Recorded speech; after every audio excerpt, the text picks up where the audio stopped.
ગુરુવર્ય ધનેશકુમારજી આપણને પરમધામની શેર કરાવી રહ્યા છે. પરમધામની પરકરમા ગ્રંથને દ્વારા એની ચોપાઈઓની ચર્ચા કરીને પરમધામના દર્શન કરાવી રહ્યા છે. પરમધામ ખૂબ જ સુંદર, ઘડિયામણું, વિશાળ, આદિ અનાદિ, જેનો કોઈ અંત નથી, શરૂઆત નથી, એવું વિશાળ, કલ્પનાતીત, શબ્દાતીત એવું પરમધામ છે, જ્યાં સુખ સુખ અને સુખ જ છે, આનંદ આનંદ અને આનંદ જ છે. ત્યાં દુઃખ કે અશાંતિ કે કશું જ નથી. બસ રાજજી મહારાજમાં એક ચિત્ત, ધણીમય, એક બધી સખીઓ, પરમધામના બધા જ પશુ પક્ષીઓ, બધા જ રાજ્યના મય છે. એમનું ચિત્ત રાજ્યમાં જ લાગેલું છે. આવું વિશાળ પરમધામમાં અનેક પ્રકારના પશુ પક્ષીઓ ત્યાં રહે છે.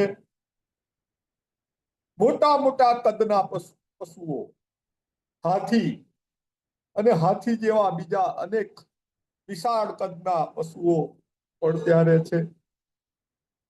અને નાનામાં નાનું સસલું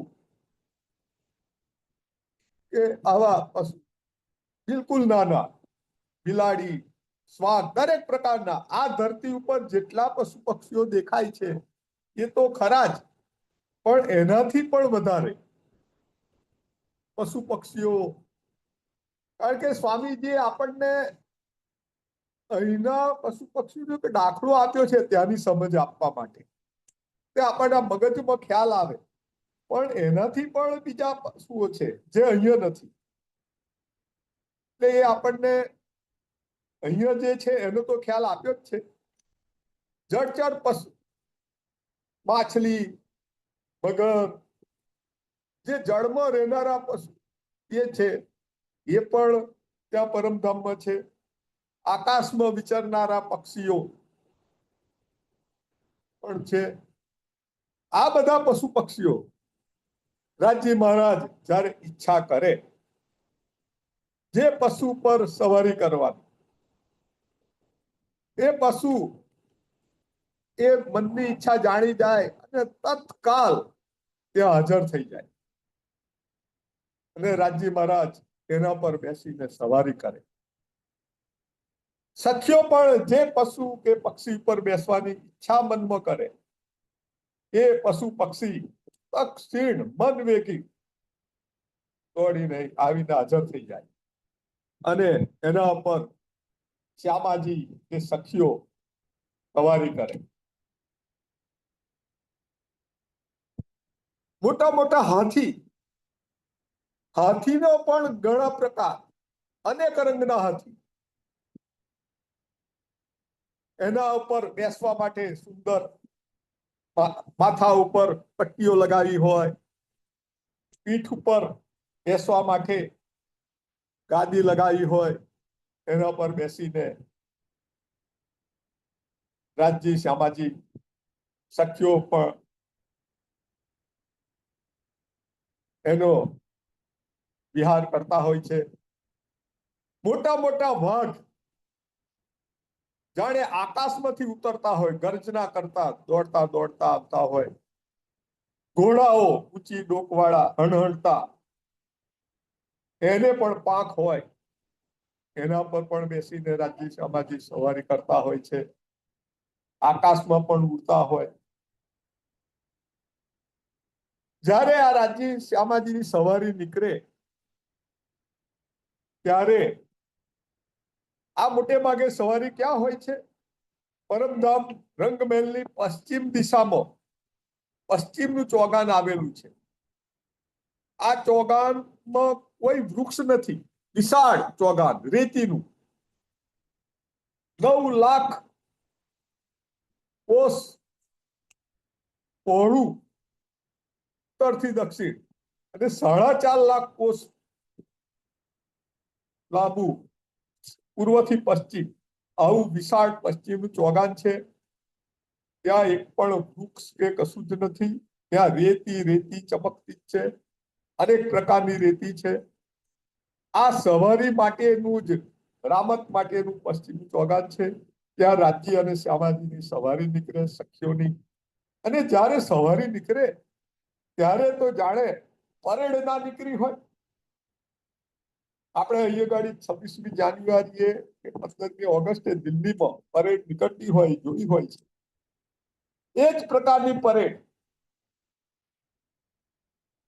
સૌથી પહેલા સિંહ હોય એની સવારી, એ કતારબંધ સિંહની પરેડ નીકળતી હોય, એને આજુબાજુ મોટા મોટા વાનર એને વ્યવસ્થિત રૂપે એ પરેડને સંચાલન કરતા હોય. ત્યાર પછી વાઘ, અનેક પ્રકારના વાઘ, અનેક રંગના વાઘ, એની સવારી. ત્યાર પછી શિયાળ, ત્યાર પછી હાથી. આમ અનેક પ્રકારની, અનેક એક જ પ્રકાર હાથી છે તો એને અનેક રંગના, અનેક જાતિના, એનો પણ એક નાયક હોય. અને આ બધા નાયકનો એક પાછો એક સુબેદાર હોય, અધિનાયક. અને આ બધાનું સંચાલન કરતી કરતી પરેડ બેન્ડ વાજા સાથે સંગીતમય આ પરેડ કરતી હોય છે. મોટા મોટા વાનરો આ બધાનું પરેડને સંચાલન કરતા હોય છે. એ પણ બેન્ડ વગાડતા. ત્યાં આગળ વાજિંત્ર સ્વચાલિત છે, એની જાતે વાગે. પણ આ વાનર ને બધા એ સેવા ભલે જાતે વાગે પણ એ વગાડવાની સેવા લેતા હોય છે. તોતા મેના પણ આ જે પરેડનું સંચાલન કરતા હોય છે, અવાજ કરી કરીને એક સુંદર રૂપથી સંગીતમય વાજિંત્રો સાથે, બેન્ડ વાજા સાથે રાજ્ય મહારાજની સવારી નીકળતી હોય છે. અને એને જોવા માટે બીજા અનેક પશુ પક્ષીઓ પણ ત્યાં આવતા હોય છે. આમ એક સુંદર મજાનું દ્રશ્ય ખડું થાય છે રાજ્ય મહારાજની સવારીનું. રાજ્ય મહારાજ આ જે પશુ પક્ષીઓ છે, રાજ્ય મહારાજને ખૂબ જ એમના કેવી રીતે ખુશ કરું, રાજ્ય મહારાજને કેવી રીતે પ્રસન્ન થાય, રાજ્ય મહારાજ કેવી રીતે આનંદ પામે, એ જ એમનું લક્ષ્ય હોય છે. અને આ એક સુંદર દ્રશ્ય આ પરેડનું થાય છે. તો હવે ગુરુવર્ય ધનેશકુમારજીને વિનંતી કે હવે એમની વાણી ચર્ચા દ્વારા આપણને આ પરમધામનું આનંદ આપે. પશુ પક્ષીઓની જે સવારી જે છે એની ચર્ચા કરીને આપણને આનંદ કરાવે. ગુરુવર્ય ધનેશકુમારજી. ગ્રંથ છે પરિક્રમા, પ્રકરણ 29. 40 ચોપાઈ સુધી આપણે પહોંચ્યા હતા. 40મી દોહરાઈ લઈશું, પછી આગળ વધીશું. યો કઈ જાતે પશુઓન કી, કઈ ખૂબી બલ કેતા કહું, અપાર બલ ખૂબી રસ કી, નહીં જુબા માફક તા.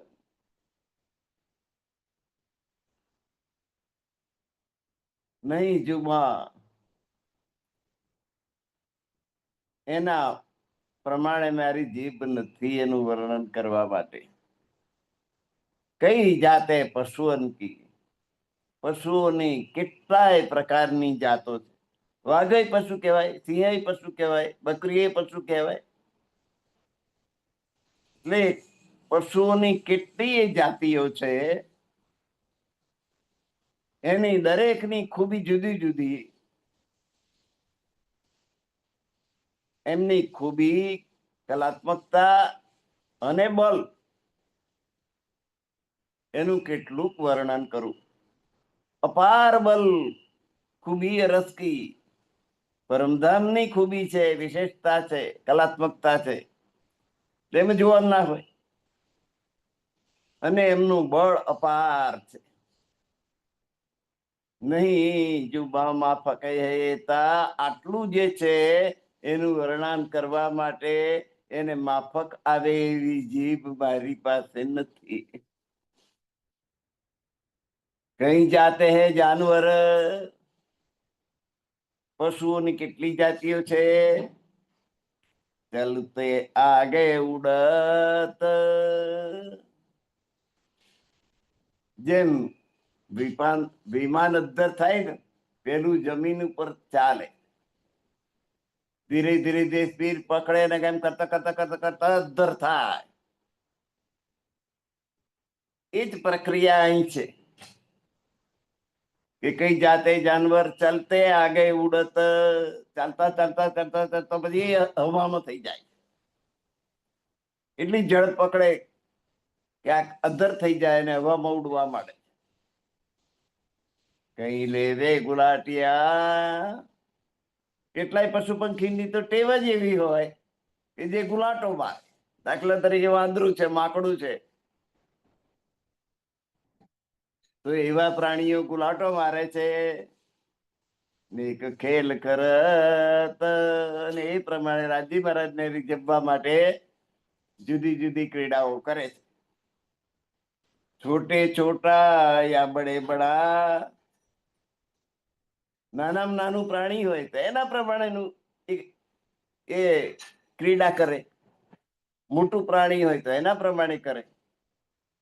સસલું હોય એ રાજી મહારાજને પ્રસન્ન કરવા જે કરે, અને હાથી રાજી મહારાજને પસંદ કરવા, એ બે ફરક તો પડે જ ને. છોટે છોટા બડે બડા, નાનામાં નાનું પ્રાણી, મોટામાં મોટું પ્રાણી, એ વિવિધ પ્રકારના બધા જ ખેલ કરી બતાવે છે. સબ સુખ તબ પાવહી, અને એ બધા ખેલ કરવાનું કારણ શું છે? ધણીને પ્રસન્ન કરવાનું, એમને સુખ પમાડવાનું. તો સબ સુખ તબ હી પાવહી, એમને ક્યારે સુખ થાય? એ ધણીને એમનાથી સુખ થાય ત્યારે. ધણીના સુખનું પોતે સાધન બને તો એમને સુખ થાય. ધની કો રીઝાવે જબ, એમના ક્રિયાકલાપથી રાજજી મહારાજ જો પ્રસન્ન થાય તો એ ખુશ થાય, એ એમનું સુખ.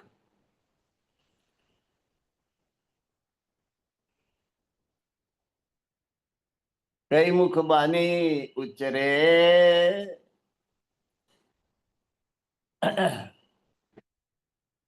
તાન માન ગુણ ગાન,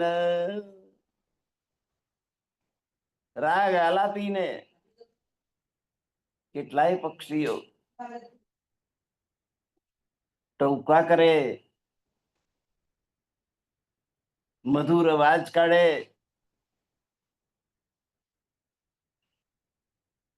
તાનમાં આવી જઈને માનપૂર્વક રાજી મહારાજના ગુણગાન કરે. નૈન નિકે ચોચ શોભિત,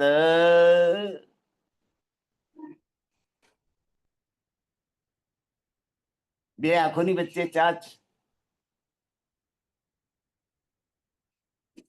મીઠી જુબા મુખબાન, અને એમાં મધુર અવાજ. દાખલા તરીકે કોયલ નો અવાજ કેવો, બધાને ગમે. મોર નો અવાજ ટેહુક, એ બધાને ગમે. એ રીતે બુલબુલ નો અવાજ, પોપટ નો અવાજ, ચકલી ચી ચી ચી ચી ચી કરે, એ પણ ગમે.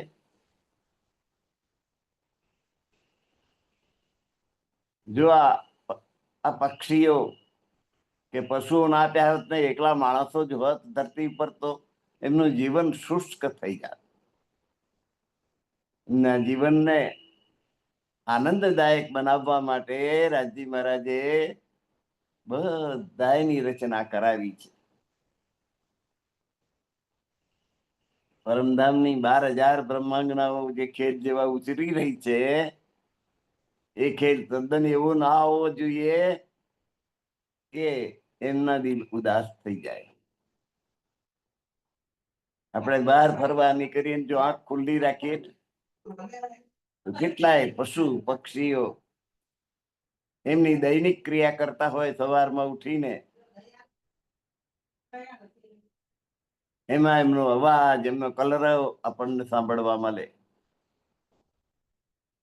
અને અપ્રત્યક્ષ રીતે આપણી સમજની બહાર કુદરતી રીતે આપણને આનંદ થાય. પક્ષીઓનો ચહચહાટ હોય તો એ ઘર ભર્યું ભર્યું લાગે.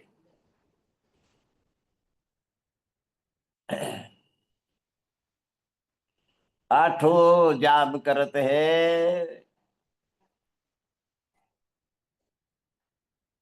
જામ એટલે પ્રહર, પ્રહર એટલે 3 કલાક. 4 દિવસના, 4 રાત્રિના, 8 જામ એટલે 24 કલાક. સુંદર ધ્યાન બયાન. રાજી મહારાજ નું ધ્યાન કરે છે અને મધુર વાણી ઉચ્ચરે છે. નૈન નિકે ચાચ શોભિત, મીઠી જુબા મુખબાન. ખુશબોએ ગુંજે કઈ ભમરે, કઈ તિમિરેલા પેતાન.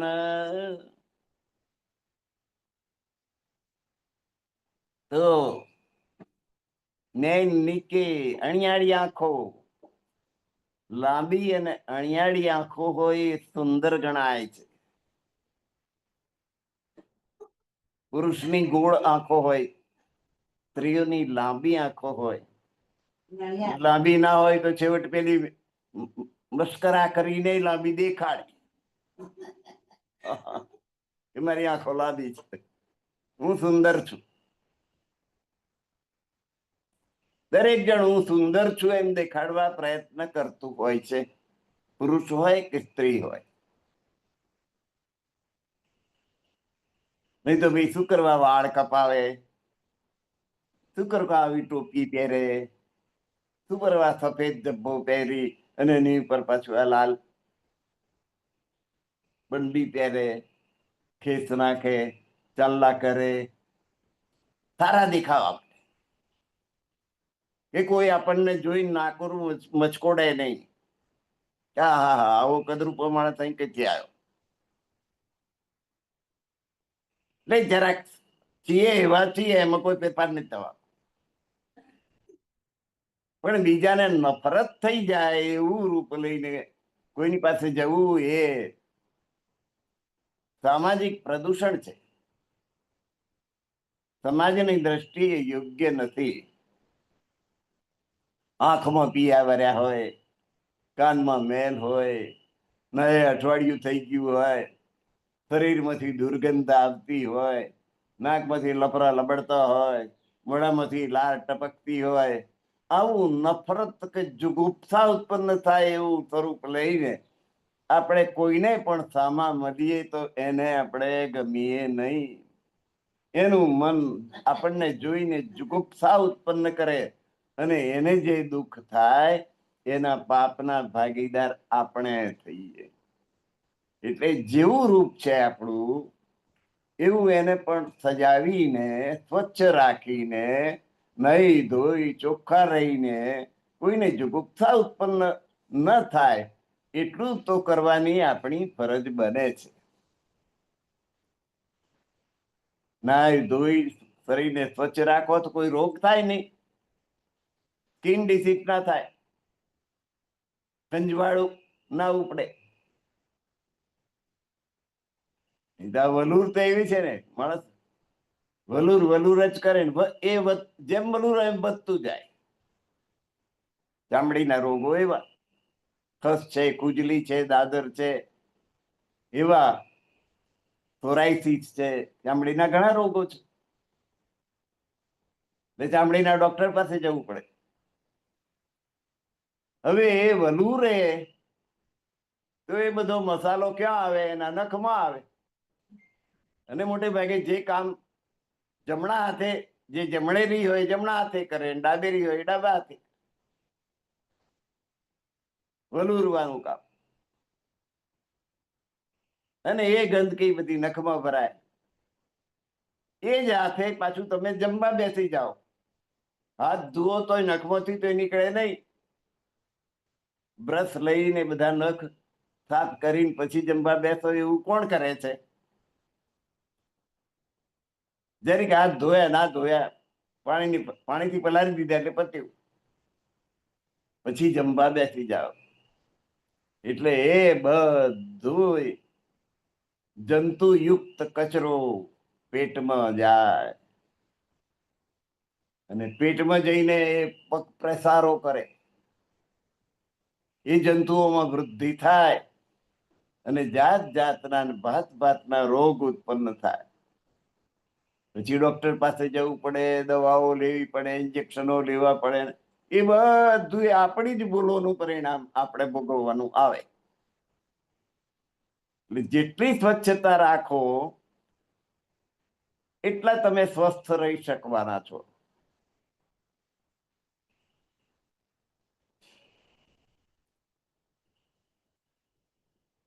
નૈન નિકે ચોચ શોભિત, મીઠી જુબા મુખબાન, ખુશબોએ ગુંજે કઈ પમરે, કઈતી મીરેલા પે તાન.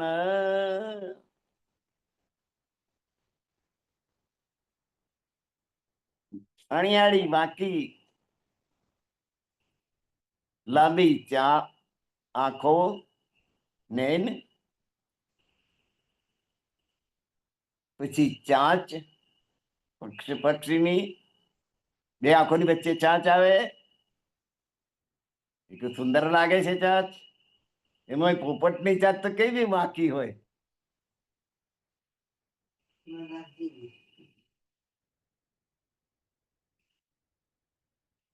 કાગડાની ચાંચ સીધી હોય.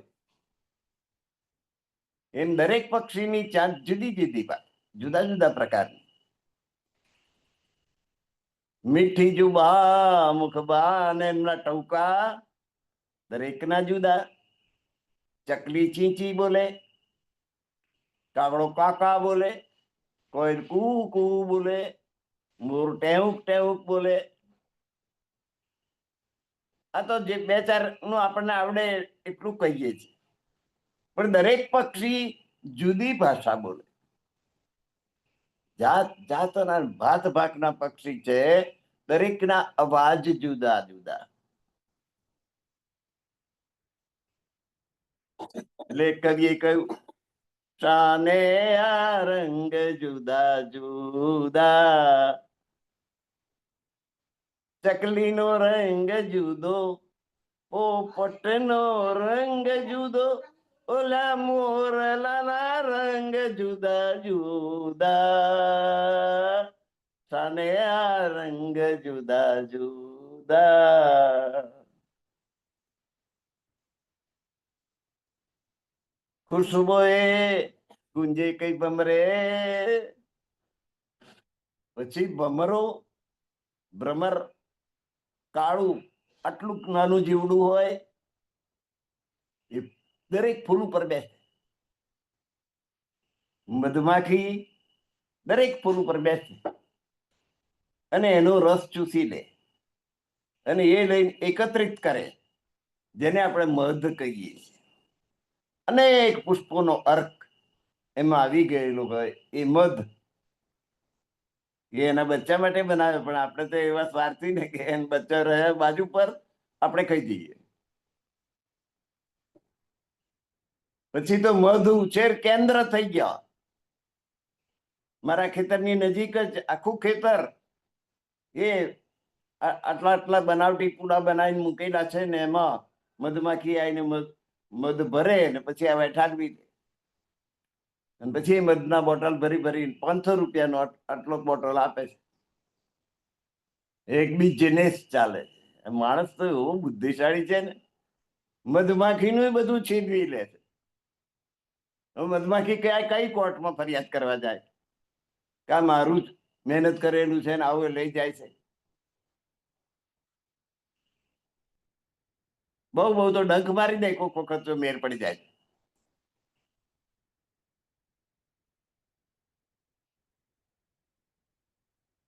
તો ખુશબોએ ગુંજે કઈ ભમરે, સુગંધ ઉપર, સુગંધિત જગ્યા ઉપર ભમરા ગુંજન કરે છે. ભમરો ગુમ એવો અવાજ કાઢે, ગુંજન કરે. એનો ગાય ભેંસ જેવો અવાજ ના હોય. મધમાખીનો અવાજ તો સંભળાતો જ નથી.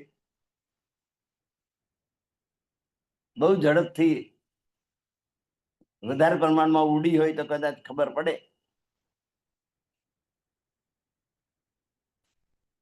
પણ ખુશબો એ ગુંજે કઈ ભમરે, સુગંધ ઉપર ભમરા ગુંજન કરે છે. કઈ તિમિર આલાપે તાન, અંધારામાં તમરાનો અવાજ આવે છે. એ તમરા એ એક જીવડું છે. રાત્રિના અંધકારમાં એને મજા આવે બોલવાની. તમરા બોલી ગયા એમ કહીએ ને, કોઈએ કાન ઉપર તમાચો માર્યો હોય તો આપણે કહીએ કઈ જોરથી માર્યો કે મને તમરા બોલી ગયા. રાત્રે તમરા બોલે, ખેતરોમાં તમરા બોલે. ખેડૂતોને આની ખબર હોય. તિમિર અલાપે તાન, પ્રાણનાથજી કોઈને બાકી નથી રાખ્યા. તમરા એ ના છોડ્યા. તો તિમિર, તમરા રાત્રિના વખતે, તિમિર એટલે અંધકાર, રાત્રિ. રાત્રે તમરા બોલે.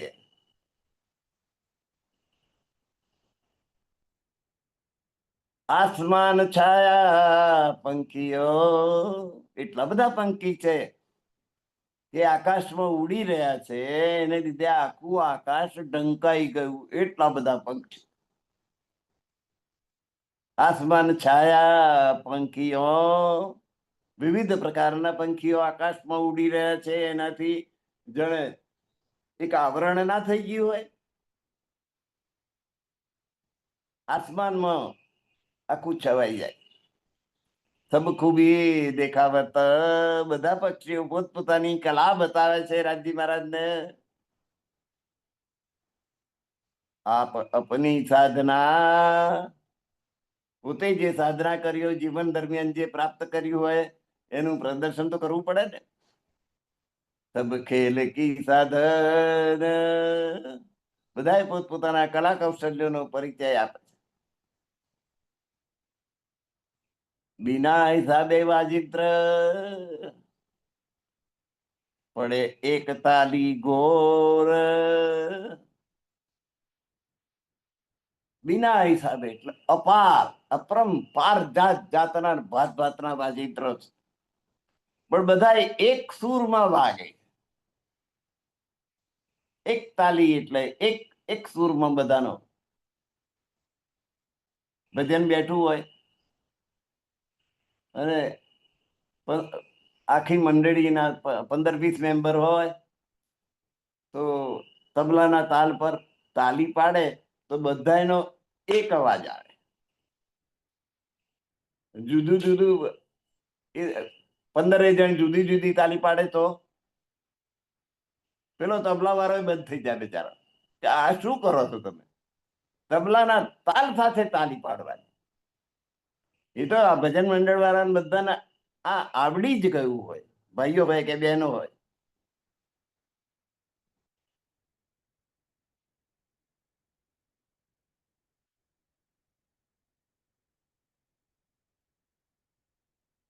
બિના હિસાબે વાજિંત્રો ઘણા, પણ બધા નું મ્યુઝિક એક આવે, એક તાલી ગોર બધાના અવાજનો જે ગોર પડઘો પડે એક સરખો પડે. જીમી અંબર સબ ગાજત, વાજિંત્રનો અવાજ કેટલો, આખી ભૂમિ ઉપર પથરાઈ જાય ને આકાશમાં પથરાઈ જાય એટલો અવાજ. એ જુગત શોભા જોર ને છતાંય બધાને આનંદ થાય, સાંભળવાની ઈચ્છા થાય, એટલો મધુર હોય. કાનને કર્કશ લાગે એવું નહીં. એ જુગત શોભા જોર જમીન, જમીન પર અને આકાશમાં બધે એના પડઘા પડે, એટલો સુંદર, એટલો અવાજ છે ને છતાંય મધુર છે. બાજે સબ બજાવહી, બંદે બાંદર બલવંત. વાજા વગાડનાર કોણ? વાજા વાળા આપણે આવે ને, બોલાયા હોય બેન્ડ વાળા, એમ અહીં આગળ વાંદરા વાજા વગાડે. બાજે સબ, બધા વાજા કોણ વગાડે છે? બંદે, રાજી મહારાજના જે ભક્ત છે, બાંદર, વાંદરા. બલવંત, રાજી મહારાજના પ્રેમથી સિંચાયેલા બળવાન થઈ ગયેલા વાંદરાઓ છે, કે જે મોટા મોટા વાજિંત્રો વગાડે છે. વો તો આપે બાજહી, પરમધામ છે આ તો ભાઈ. વાજિંત્રો પોતાની મેરે વાગે. પરમધામના વાજિંત્રો, તો વાજિંત્રો પોતાની મેળે વાગે, કોઈ વગાડનારની જરૂર નહીં. અહીં તો 10 વાજિંત્ર પડ્યા હોય, પણ જો એનો વગાડનારો ના હોય તો શૂન્ય, કશું કોઈ અવાજ નહીં. પડી કોઈ વાજિંત્ર વાગે, પણ આ પરમધામની ગણતરી જ જુદી, એની સાથે સરખાવાય એવું છે જ નહીં.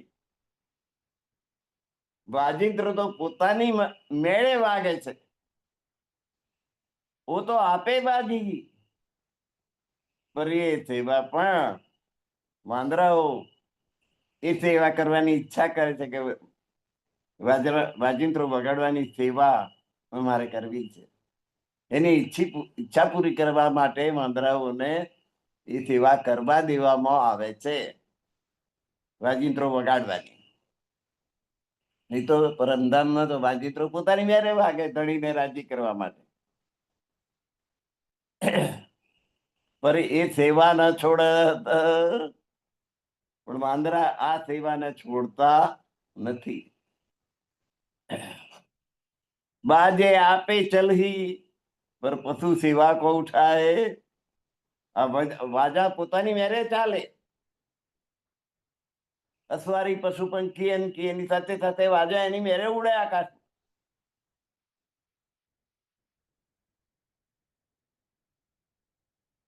જેમ હાથી ચાલે, ઘોડા ચાલે, એમ આ વાજા પણ ચાલે. પણ વાંદરાઓને સેવા કરવાની તક મળે એટલા માટે વાંદરાને આ કામ કરવા દે છે. પશુ સેવા કો ઉઠાય, પશુની સેવાની ઈચ્છા પૂરી થાય એટલા માટે વાજિંત્રો પોતે ચાલવાનું પડ્યું મૂકીને એમને લઈને ચાલવા દે છે. એને વખત કભી કહા કહું, તે વખતની જે કલાત્મકતા છે એનું શું વર્ણન કરું? એ કહી ન શકે જુબાએ. આનું વર્ણન તો કેવી રીતે કરવું? મારી જીભ એનું વર્ણન કરી શકતી નથી. આગુ પીછું સૈન્ય ચાલે, રાજ્યની સવારી ચાલે એટલે આગળ ને પાછળ બધે લશ્કર ચાલતું હોય. પશુ પંખીઓની સેના ઉભી દેત બરાબર,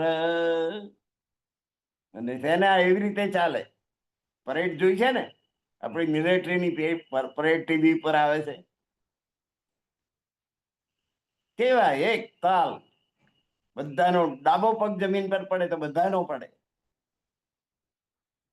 અને જમણો પડે તો બધાનો જમણો એક સાથે પડે, ત્યારે જોવાની મજા આવે. તો રાજ્યની આગળ પાછળ પશુ પંખીઓની જે છે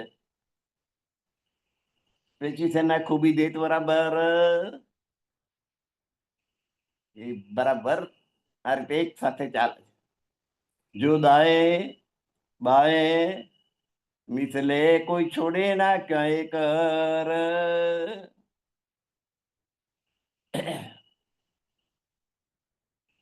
તો આગળ પાછળ સૈન્ય ચાલે છે. રાજી મહારાજના ની સવારી છે તો પશુ પંખીઓ પરની, રાજીની સવારીની આગળ ને પાછળ પશુ પક્ષીઓની સેનાની સેના ચાલે છે, અને ખૂબ સુંદર દેખાય એવી રીતે ચાલે છે. જો દાએ બાએ મિસલે, અને જે ડાબી અને જમણી બાજુ ચાલે છે એ પણ એવી રીતે ચાલે છે કે શોભાયમાન થાય. કોઈ છોડે ના ક્યાંય કર, અને પોતાની સુસંગતતાને કોઈ છોડતું નથી. આ સુંદરતા શોભાનો એક ભાગ છે. દરેક જણ એ પોતાનો પાઠ દરેક જણ ભજવે છે. અહીંયા પોતાના સમૂહને છોડીને કોઈ એકલો પડી જાય એવું બનતું નથી.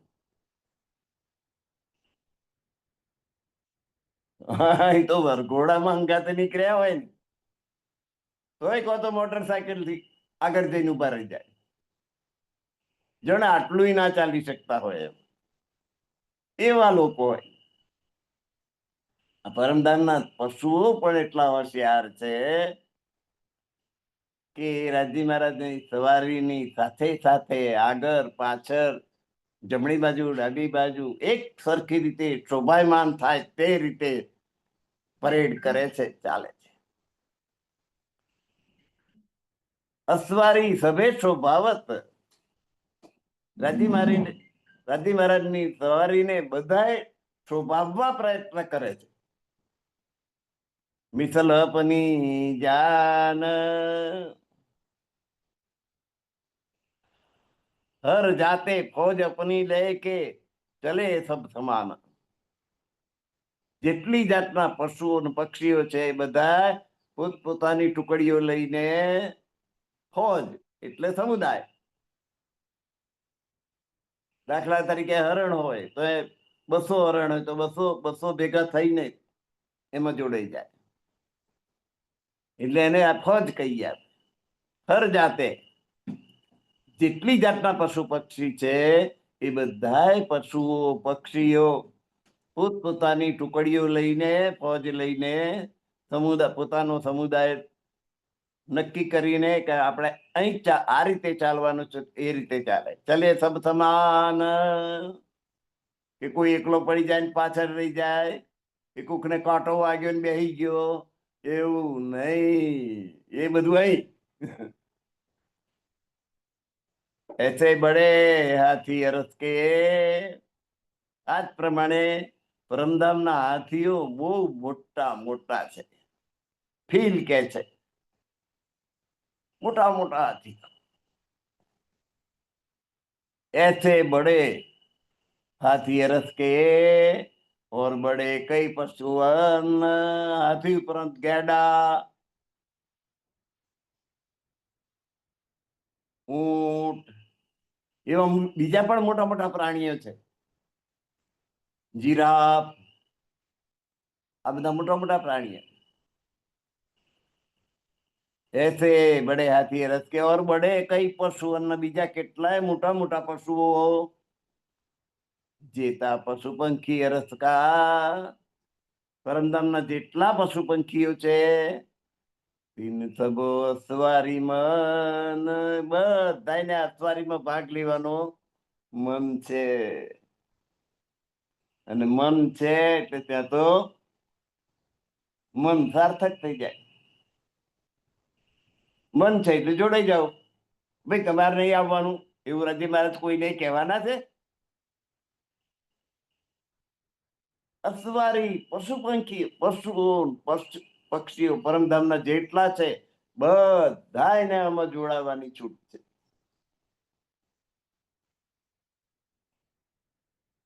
અને બધા પશુ પંખીઓને આ જુલુસમાં જોડાવાની ઈચ્છા છે. રાજી મહારાજની એવી ઈચ્છા છે કે બધા એમાં આવી જાય. બધા પશુ પંખીઓને એમાં જોડાવાની ઈચ્છા છે. તો ભાઈ વચ્ચે અવરોધ ક્યાં રહ્યો? બધા પોતપોતાની મનવાંછિત રીતે આ જુલુસમાં રાજી મહારાજની સાથે જોડાઈ જાય છે. જેટલા પશુ પંખી અરસકા પરમધામના જેટલા પશુ પંખી છે તીન સબો અસવારી મન, એ બધા કેવા છે? મન રૂપી સવારી, મન વેગી સ્પીડ છે દરેકની, અને એ આ અસવારીમાં જોડાઈ જાય છે. દેખો દિલ વિચાર કે એ પશુઓ કા ચલન, આ પશુઓની ચાલ જુઓ તમે, મનથી વિચાર કરો. ઉડત હે આસમાન મેં, ચાલે તો ચાલે, આકાશમાં ઉડવાય માંડે. જેમ વિમાન થોડુંક જમીન પર ચાલે પછી ધીરે ધીરે ધીરે ધીરે અદ્ધર થઈને આસમાનમાં જતું રહે, એમ આ પશુઓ પણ ધીરે ધીરે દોડે, પછી ઝડપ વધતી જાય પછી આકાશમાં ઉડવા માંડે. उड़त है आसमान में એ ચારો તરફો સબ ધરન, મને ઈચ્છા પડે તે ચારેય દિશામાં ગમે ત્યાં એ ઉડવા માંડે છે. બધી ભૂમિ ઉપર આ રીતે આ પશુઓ આકાશમાં ઉડે છે અને આકાશમાં ચારે બાજુ વિચરણ કરે છે. જેમને જેમ ફાવે તેમ ફરે છે, ઉડે છે. પશુ પંખીઓ પોતાની ઈચ્છાથી મન ભેગી ઝડપે પોતાની ઈચ્છાની પૂર્તિ કરે.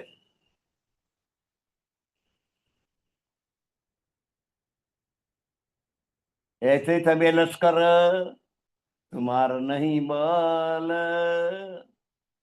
આ બધી પશુ પક્ષીઓની જે સેનાઓ છે, જે જૂથો સમુદાયો છે, એમની તાકાત અને એમના પરાક્રમની કોઈ સીમા નથી. એમની તાકાત તુમાર નહીં બલ, બહુ જ શક્તિશાળી છે. એમની શક્તિનો કોઈ પાર નથી. આવા બધાય, હરણ હોય તો હરણ, વાઘ હોય તો વાઘ, ચિત્તો હોય તો ચિત્તો, એમના દરેક પ્રાણીઓના જુદા જુદા જે સમુદાયો છે ખૂબ બળવાન છે.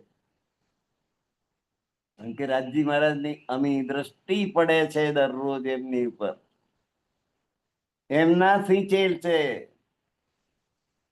ચિન્હાર ઈશક સબકો બંદે કાયમ કદમ તલ,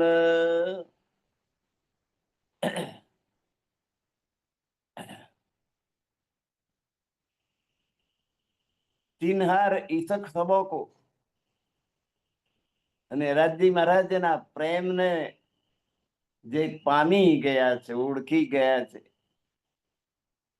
બંદે કાયમ કદમ તલ, રાજી મહારાજના ભક્ત થઈ ગયા છે ને, કાયમ એમના ચરણોમાં નિવાસ કરે છે, ચરણ સેવામાં હાજર રહે છે. એક દેખી જાત ફિલન કી, જો હાથીની વાત આવી, ફીલ એટલે હાથી, મોટો હાથી.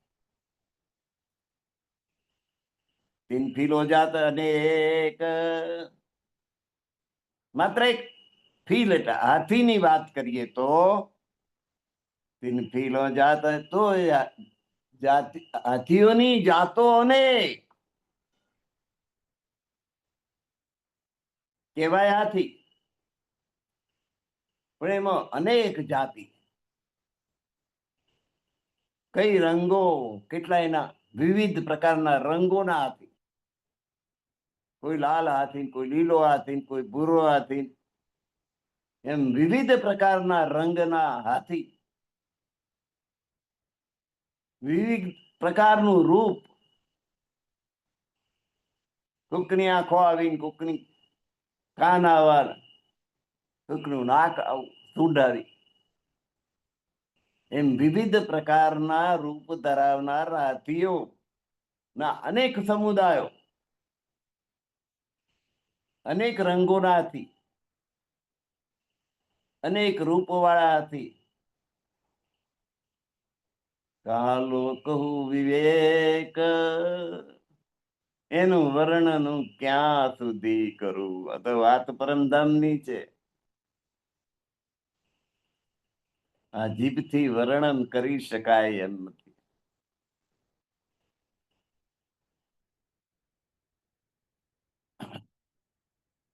કઈ ફોજે કેટલાય પ્રાણીઓના સમુદાયો, કઈ જીનસ રંગ, એમના કેટલાય અંગો ના રંગો કઈ જુદા જુદા છે. હર ફોજે કઈ કિરદાર, અને મોટો સમુદાય હાથીઓનો હોય, એનો સરદાર એક હોય. દરેક ફોજે જુદો સરદાર, એમાંય સરદાર, નાયક, આગેવાન. જેમ ગામ હોય તો સરપંચ આગેવાન હોય, તાલુકો હોય તો તાલુકા પંચાયતનો પ્રમુખ હોય એ આગેવાન હોય, રાજ્ય હોય તો રાજ્યનો મુખ્ય પ્રધાન એનો આગેવાન, આખા દેશનો વડાપ્રધાન એનો જ આગેવાન. અહીં એવું છે તો ત્યાં પણ જેટલા પ્રકારના પશુઓ છે, જેટલા રંગવાળા પશુઓ છે, એ દરેકનો જુદો જુદો સરદાર છે, આગેવાન છે. હર ફોજે દરેક સમૂહ નો એક આગેવાન છે, સરદાર કહેવાય, આગેવાન. તીન સરદાર તલે કઈ ફોજે, અને એક સરદાર ના શાસન હેઠળ કેટલી ફોજો છે.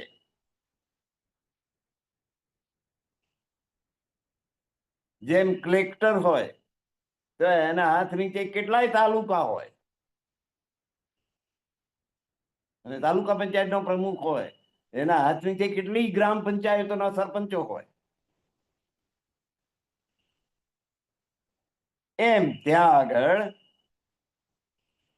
હાથીઓનો એક સરદાર હોય, એ સરદારના કંટ્રોલમાં કેટલાય હાથીઓની ફોજો હોય, કેટલી ફોજો હોય.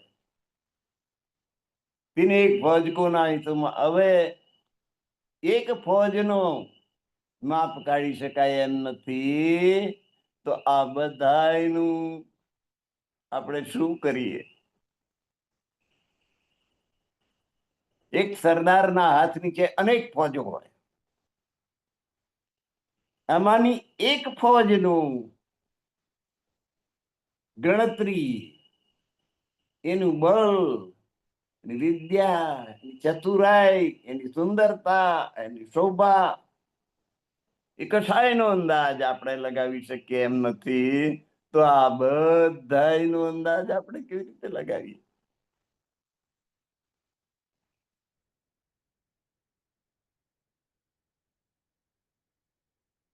કઈ ફોજે કઈ જીનસ રંગ, હર ફોજે કઈ સિરદાર. તીન સિરદાર તલે કઈ ફોજે, ફોજે એટલે સમુદાય. કઈ જીનસ રંગ, કઈ વિવિધ પ્રકારના રંગની ફોજો છે, અને દરેક ફોજને પોતાનો સરદાર છે. દરેક ફોજને જુદા જુદા આગેવાન, કે આ બાબતનો આ બાબતનો આ. આપણે જેમ હોય ને કે આરોગ્ય ખાતાનો તો કા, પ્રવાસન ખાતો તો કા, ટેક્સ વસૂલ ખાતું તો કા જુદા જુદા ખાતા આપી દેવા, નાણામંત્રી, મુખ્યમંત્રી, ગૃહમંત્રી, વિદેશ મંત્રી, એમ જુદા જુદા ખાતા આપે છે ને, એમ કઈ ફોજે કઈ જીના સરંગ, હર ફોજે કઈ સિરદાર. આવી કેટલીય ફોજો સમુદાયો છે, એની દરેક વસ્તુના રંગ જુદા જુદા છે. હર ફોજે કઈ સિરદાર, અને દરેક ફોજમાં કેટલાય આગેવાનો છે, ટુકડીઓ પાડીને આપી દીધી હોય. તીન સિરદાર તલે કઈ ફોજે, અને એક એક સિરદાર ની હાથ નીચે કેટલી ફોજો છે. એક ફોજ કો નહીં તુમાર. તો હવે આમાંની એક ફોજની વાત કરીએ તો એનો કોઈ પારાવાર નથી. તો પેલું બધું કેવી રીતે ગણીએ?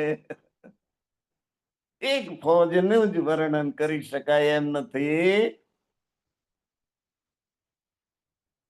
તો અનેક ફોજો ને અનેક સરદારોની જે વાત કરી, એનું આપણે કેમનું વર્ણન કરીએ?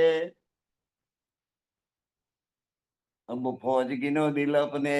હવે તમારા દિલની અંદર આ ફોજની ગણતરી કરો. પીછે ગીનો સિરદાર. એ સુંદરસાજી, હવે તમારા હૃદયમાં આ જૂથોની ગણતરી કરો. ફોજ એટલે જૂથ, સમુદાય. એક સમુદાય ને તમે તમારા દિલની અંદર ગણતરી કરો, અને એ સમુદાયના સરદારોને પછી ગણો. તો સરદાર કી કઈ એક ફौज में, અને એક જ ફौजની અંદર કેટલાય સરદારો છે એની ગણતરી કરો. તેની ફौज કરો નિર્વાર.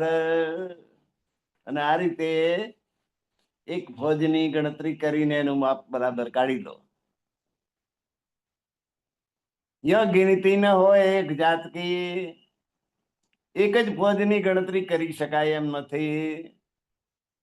જો કહે ફિલ રંગ અપાર. હાથીઓની નમૂનો લો તમે, તો હાથીની એક ફौजને પણ ગણી શકીએ એમ નથી. તો અહીં તો રંગરંગી હાથીઓની અનેક ફौજો છે, વિવિધ રંગના. કોઈ લાલ હાથી, કોઈક લીલો હાથી, કોઈક ભૂરો હાથી, કોઈક સિંદુરિયો, કોઈક કેસરી, કોઈક નારંગી. વિવિધ રંગના હાથીઓ છે. જો ફીલ રંગ પાર. ફીલ એટલે મોટો હાથી. આવા મોટા હાથી વિધ વિધ રંગના છે. રંગ રંગ જાતે કઈ કહી. અને એક એક રંગમાં અનેક જાતો ના હાથીઓ છે.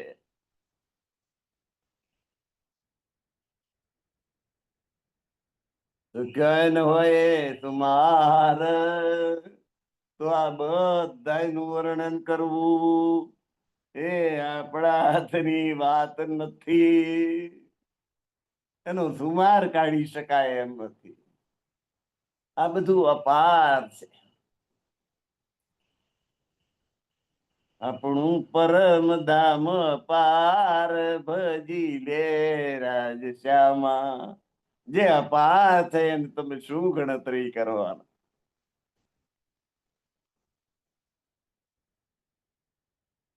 ગિનતી ન હોય એક જાત કી. કે તમે નારંગી રંગના એકલા હાથી લીધા તો એક જ રંગના હાથીઓની ગણતરી થઈ શકાય એમ નથી. તો અહીં તો અનેક રંગના હાથીઓ છે, અને એના સમુદાયો છે. આ બધાનું કેવી રીતે ગણતરી કરાય? गिनती न હોય એક જાત કી, તો ક્યાં કહું ઇનકો બલ. ગણતરી નહીં કરી શકાતી તેની તાકાતની શું વાત કરું? કે આ એક હાથીની તાકાત કેટલી હોય? આપણે અહીં હોય તો 800 મણનો મોટે ભાગે હાથી હોય, કોઈ 900 નો હોય, કોઈ 700 નો હોય, પણ એવરેજ 800 મણનો એક હાથી થાય.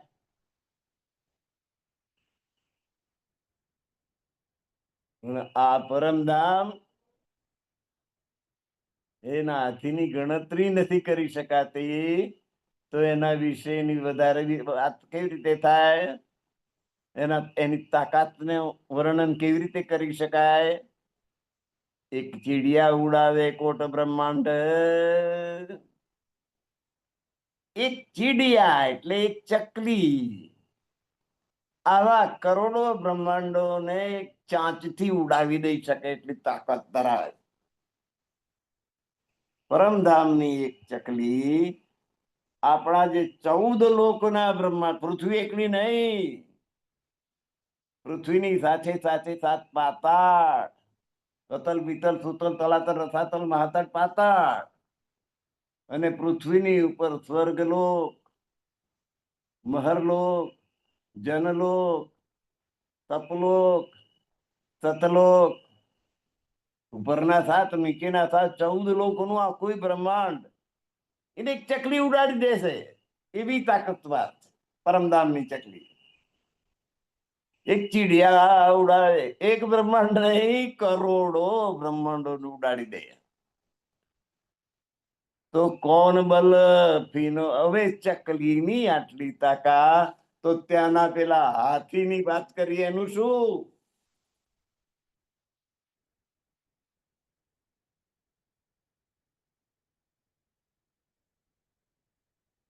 તો કોણ બલ ફીલો મિથલ. મિથલ એટલે નમૂનો, ઉદાહરણ. એના તાકાતનું બીજું કોઈ દાખલો મળે નહીં.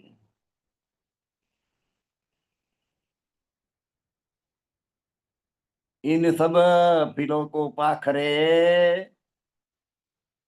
આ બધા જે મોટા મોટા હાથીઓ છે એની ઉપર પેલું જીન લગાવેલું છે બેસવા માટેનું, જેને પાખર કહેવામાં આવે.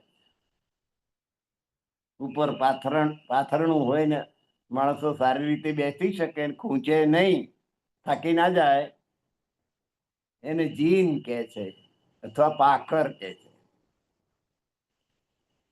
તો એ હાથીઓનો જ્યાં પાખરો છે, और फिर ये जड़ावरतन,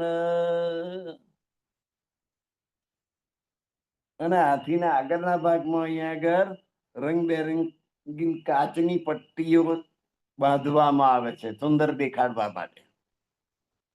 અહીં તો રત્ન જડિત છે, પરમધામ છે. આ તો એ પટ્ટીઓ છે, અને એ રત્નો એનો નહીં, પરમધામનો છે. અને એ રત્નો જેમાં જડ્યા છે તે સોનું પણ પરમધામનું છે. इन सब फीलों के पाखरे और फिर ये जड़ावृतन तो जवेर है रस के, આ રત્નો પરમધામના છે. और असैका कुंदन, અને જેમાં જડ્યા છે એ સોનું પણ પરમધામનું છે. કુંદન એટલે સોનું, 22 કેરેટ. સોનામાં સમજવા જેવું. સોનાને ઓગાળીને 16 વાર શુદ્ધ કરવામાં આવે ને અશુદ્ધિઓ કાઢી નાખવામાં આવે ત્યારે એને કંચન કહેવાય. નામ તો આપણે પાડી દઈએ, ગંદકીનો પાર નહીં, કે કંચન.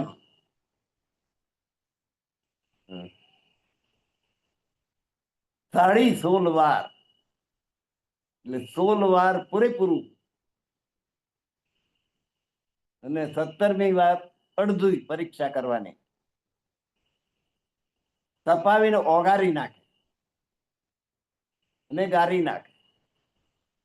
કોઈ અશુદ્ધિ એમાં ન રહે દે, એને સાડ સોલું કંચન કે છે. સાડ સોલું એટલે 16 વાર તપાવીને ગરમ કરી અને અશુદ્ધિઓ કાઢી નાખેલી પ્યોર સોનું, એને કંચન કહેવાય. અને આવી અશુદ્ધિઓ જેની અંદર રહેવા દીધી છે,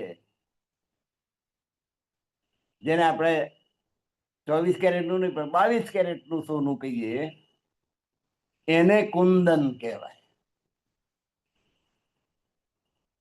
કુંદન એટલે સોનું, કંચન એટલે સોનું, પણ સોના સોનામાં ફરક. કંચન એ શુદ્ધ સોનું અને કુંદન એટલે જે આપણને સોનીઓ ઘાટ ઘડીને આપે છે ને, આપણે કંચન આપીએ તે આપણને કુંદન બનાવી પાછું હાલે. બધું કેટલું તાંબુ ઉમેરી દે, બીજી જાત જાતની ધાતુ ઉમેરી અને દાગીનો બનાવીને હાલ દે ને આપણે રાજી રાજી થઈ જાય કે હા બહુ સરસ હાર બને, બહુ સરસ. પણ કમાઈ ગયો કોણ? પેલો સોની. એમાં સોનું કાઢી લે.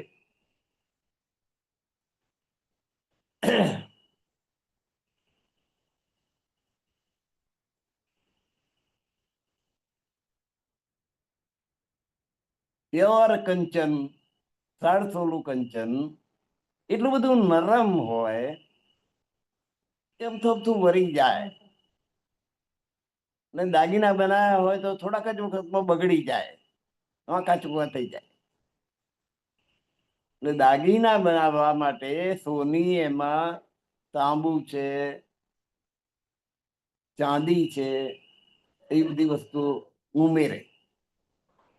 એ સોનું જરા કડક થાય પછી એના દાગીના બને, કે જે જિંદગીભર તમારા ગળામાં રહે તો એ બગડે નહીં, તૂટે નહીં, વળી જાય નહીં, પાંદડીઓ વાંકી ચૂકી ના થઈ જાય.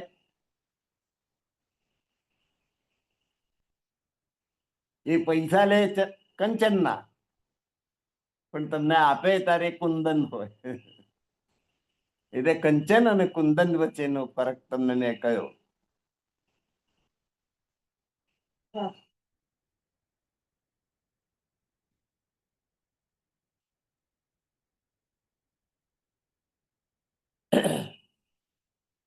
તો ઝવેર હે અરસ કે, આ ઝવેરાત છે એ પરમધામ નું છે, અર્થૈકા કુંદન પરમધામ નું જ સોનું પણ છે.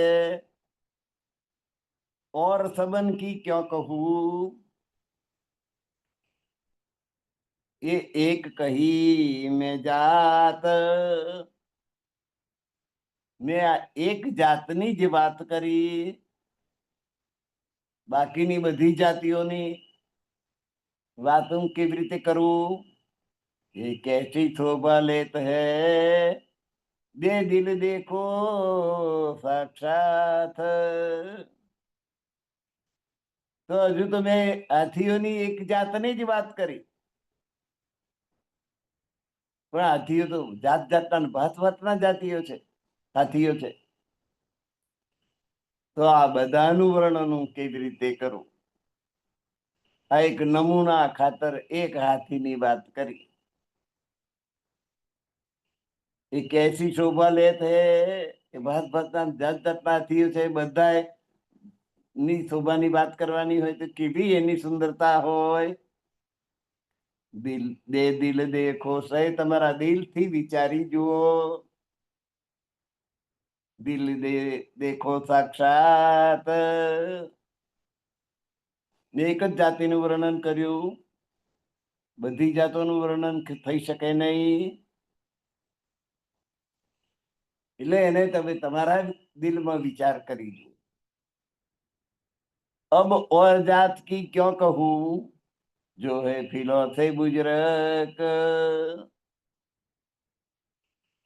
હવે બીજી જાતના પશુઓની શું વાત કરું, જે હાથીઓથી પણ વધારે સુંદર છે, વધારે શ્રેષ્ઠ છે. બુજરક એટલે મહાન. એ બુજરક સાહેબ દેખાઈ રૂહો, પાવને પટન તરહક. ધામધણી પોતાનું પ્રભુત્વ બતાડવા માટે બુજરક સાહેબી દેખાઈ રૂહો બ્રહ્માંગનાઓના પોતાનું પ્રભુત્વ કેટલું છે એ બતાડવા માટે પાવને પટંતર હક પરમધામ અને સંસારમાં કેટલો તફાવત છે એ સમજાવવા માટે આ બધું આખો સંસાર આપણને બતાડ્યો છે. સંસાર અને પરમધામ બે વચ્ચે શું તફાવત છે? પરમધામની આ બધી વસ્તુઓ, સંસારની આ બધી વસ્તુ. હાથી પરમધામ હોય છે ને હાથી સંસાર હોય છે. એટલે અહીંનો નમૂનો દેખાડીને પરમધામના નમૂનાનું મહિમા નું વર્ણન કરવામાં આવી રહ્યું છે કે આને ધ્યાનમાં રાખીને તમે જુઓ કે પરમધામમાં આનાથી બધું શ્રેષ્ઠ જ હોય. ભેત શોભા રસ જીમીએ જબ સાહેબ હોત અસવાર. જ્યારે ધણી એ હાથી ઉપર સવારી કરે ત્યારે અપાર શોભાયમાન થઈ જાય છે. પરમધામની ભૂમિમાં પણ એ શોભી ઉઠે છે. એ જીન દેખ્યા તો જાનહી. અને આ દ્રષ્ટિએ જેને જોવા મળ્યું કે ધણી જયારે આ પશુ પક્ષી ઉપર સવારી કરે છે ત્યારે એ ધણીને અને એ પશુ પક્ષીને જેને જોયા છે પોતાના દિલમાં, પોતાની આંખો સગી આંખોથી જેને જોયા છે એને આની સમજ પડશે. ઓર પહોંચે નહીં બીજા તો એની કલ્પના કરી શકે એમ નથી. જેને જોયા છે એ પોતાના દિલમાં વિચાર કરશે કે એ દ્રશ્ય કેટલું સુંદર હતું. જેને દેખ્યા સો જા નહીં ઓર પહોંચે નહીં વિચાર. બીજા તો વિચાર કલ્પના નહીં કરી શકે. જે જોયું ના હોય એના વિશે શું કલ્પના કરાય? જોયાની કલ્પના કરાય. આપણે હાથી જોયો હોય તો આપણે કલ્પના કરીએ કે હાથી આવો હોય આવો હોય આવો હોય. ના જોયો હોય તો આપણે કઈ હાથી બે શિંગડા હોય ત્યાંથી જ બધા તમને તમારી વાતને જૂઠી પાડી દે કે હાથી શિંગડો હોય. પણ જોયા નહીં, આપણે બળદ ને શિંગડો હોય તો હાથી નહીં હોય એમ કરીને બોલી ગયા. પણ એ જે ગપ્પુ માર્યું એ તમારો વિશ્વાસ, તમારી ઉપર બધાનો વિશ્વાસ ઉઠી જાય કે આ તો ગપ્પીદાસ છે, ગપ્પા મારે છે. હાથી શિંગડો હોય, બળદ ને હોય, ગાય ને ભેંસ ને બળદ ને બકરી ને શિંગડા હોય, પણ હાથી ને શિંગડા હોય નહીં, ઊંટ ને શિંગડા હોય નહીં, ઘોડા ને શિંગડા હોય નહીં. અનુભવની વાત છે. જેને દેખ્યા સો જા નહીં. જેને ઘોડો જોયો છે, જેને હાથી જોયો છે, જેને ઊંટ જોયું છે એને ખબર છે કે એને શિંગડા ના હોય. એટલે જેને દેખ્યા જેને આ જોયું હોય એને જ ખબર હોય કે એમને શિંગડા ના હોય. ઓરો પહોંચે નહીં વિચાર. એ જ એના સાચા સ્વરૂપને વર્ણવી શકે. બાકીના જેને હાથી જોયો છે એને કહી કે તું હાથીનું વર્ણન કર તો શું કરે? એટલે જીને દેખ્યા એને જ ખબર પડે. ઓર પહોંચે નહીં બાકીનાનો તો વિચાર પણ ત્યાં સુધી પહોંચી શકે નહીં. કહા કહું જાત લશ્કર એક જાત કો નહીં પાર. અહીં તો કેટલી જાતના લશ્કર છે. અહીં આ એક જાતનો પાર નથી તો આ અપાર લશ્કરો છે, અપાર જૂથ છે, અપાર સેનાઓ છે. તીન જાત મેં અનેક ફौजे. એક એક જાતમાં અનેક ફौजो છે.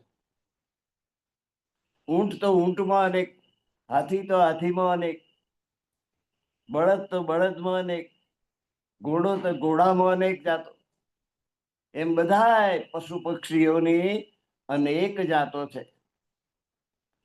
તેની જાત મેં અનેક ફોજે, આ વિવિધ પ્રકારની જાતિઓના પશુ પક્ષીઓ છે. એમાં દરેક જાતમાં અનેક પ્રકારની ફોજો છે.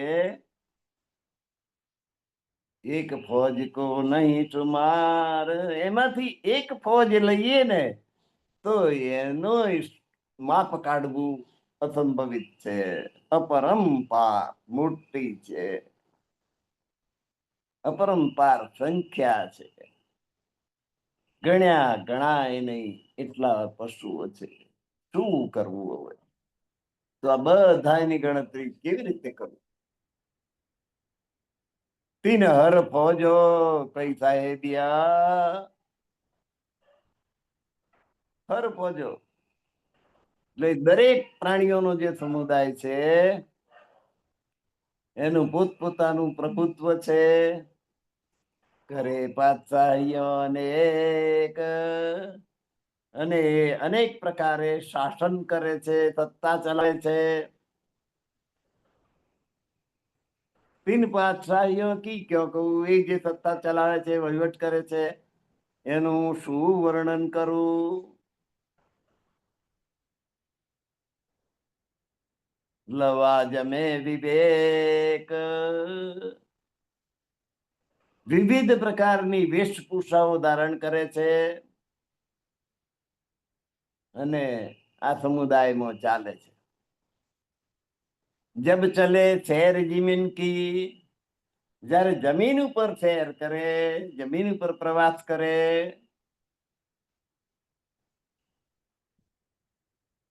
જમીન ઉપર ફરવા નીકળે, જો વન વિગર થોડી રેત, જે પરમધામની ભૂમિ વન વગરની છે, કે જેમાં થોડી થોડી રેતી છે, એવી જગ્યાએ ચાલવા નીકળે. સાફ જમી હતી દૂર લો, તો પરમધામમાં દૂર દૂર સુધી આવી સ્વચ્છ જમીન છે.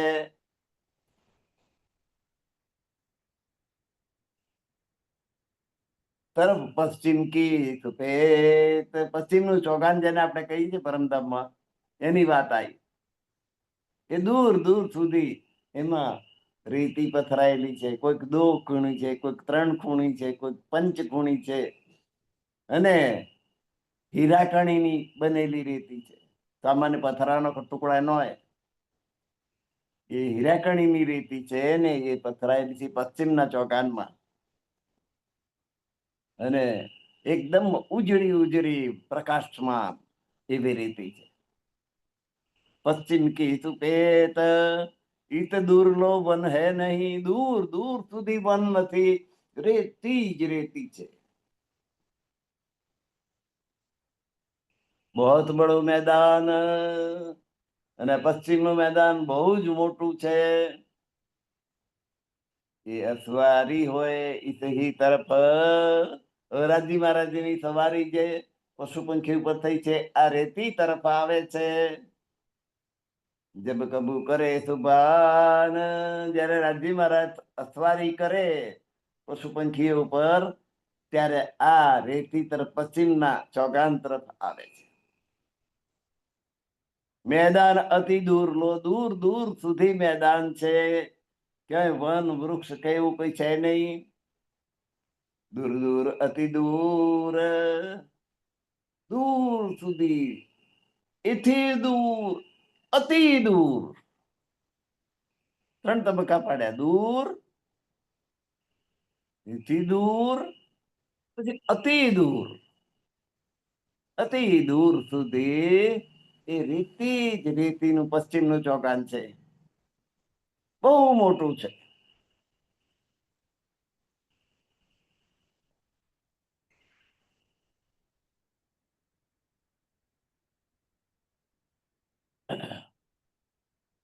તો આ શ્વેત ભૂમિમાં દૂર દૂર સુધી નજર પહોંચે છે. વચ્ચે કોઈ ઝાડ કે કશાનો અવરોધ આવે જ નહીં, દૂર દૂર સુધી જોઈ શકાય છે. ઇતે દૂરલો વન હે નહીં, દૂર સુધી ક્યાંય વન નથી, જંગલ નથી, બહોત બડો મેદાન, મેદાન બહુ મોટું છે. એ અસવારી હોય ઇસ હી તરફ, અને રાજી મહારાજની સવારી એ દિશા તરફ જઈ રહી છે. જબ કબ કરું, જબ કબૂ કરે સુભાન, જ્યારે રાજી મહારાજ એ બાજુએ સવારી કરે છે ત્યારે ત્યાં રસ્તામાં વચ્ચે ક્યાં વૃક્ષો છે નહીં, એટલે એવી જગ્યાએ જ આ સવારી કાઢે છે. મેદાન અતિ દૂર લો, દૂર દૂર અતિ દૂર, મેદાન આખું દૂર સુધી મેદાન જ મેદાન છે, દૂર દૂર અતિ દૂર. દૂર આકાશ રોશની. હવે એ રેતીનો જે ઉજ્જવલ રેતી છે એનો પ્રકાશ આકાશ સુધી પહોંચે છે. અતિ દૂર સૂર આકાશ રોશની और उज्जवल जिमी सब नूर.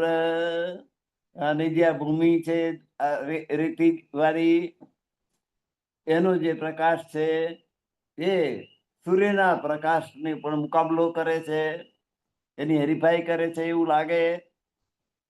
તો આજનો સમય આપણો પૂરો થઈ ગયો છે. 67 ચોપાઈ સુધી આપણે પહોંચ્યા છીએ. બાકીની ચોપાઈ આવતા સત્રમાં લેવામાં આવશે. તો સર્વ સુંદર સાથના ચરણોમાં કોટાન કોટી પ્રણામ.